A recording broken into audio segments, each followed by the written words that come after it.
Sveiki,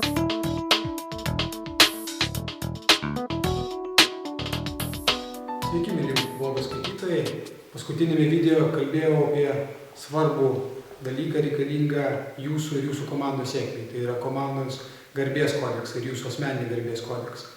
Ir žadėjau, kad pakalbėsime apie tai, kas tai yra, koks jisai galėtų būti ir kam jis iš viso reikalingas. Šiandien kaip tik norėčiau pakalbėti su jumis apie tai, kamgi reikalingas tas garbės kodeksas ir kuo jisai gali padėti jums arba jūsų komandai pasiekti geresnių rezultatų. Greičiausiai sutiksite, kad dažnai gyvenime pasitaiko tokių momentų, kai mūsų emocijos sukyla, kai mums kažkokia, sakykime, aplinka kelia emocijų ir mūsų sprendimai tuo momentu nebūtinai būna logiški ir kartais pažiūrėję po to iš šono, sakome, kad kažką padarėme taip, kaip nenorėtume daryti. Būtent tais momentais yra svarbu turėti taisyklių rinkinį, kurį žinotumėte jūs ir jeigu tai yra komandinis darbas, žinotų visi jūsų komandos nariai. Ir tos taisyklės padėtų jums priimti teisingesnius sprendimus ir suvaldyti tam tikrą emocinį lygį.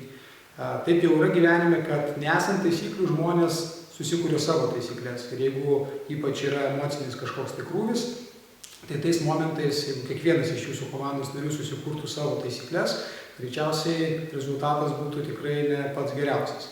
Tad būtent todėl svarbu turėti tą rinkinį, kuris, aišku, būtų sukurtas tuo momentu, kai emocijos yra normaliame lygyje ir jisai taptų jūsų asmeniniu bei jūsų komandos narių garbės kodeksu, būtent tom taisyklėm, kurias kiekvienas suvoktų savo giliai širdyje, o ne tik tais būtų iškalta kažkur ant sienos ir jomis vadovautųsi ypač tais sunkiais momentais, kurie visą laiką būna kiekvienoje veikloje. Ar tai būtų jūsų asmeninė kažkokia veikla, ar tai būtų jūsų šeimos santykiai, ar tai komandinis darbas, ar verslas kažkoks, tinklinė rinkodara, sportas, visur tas yra įmanoma.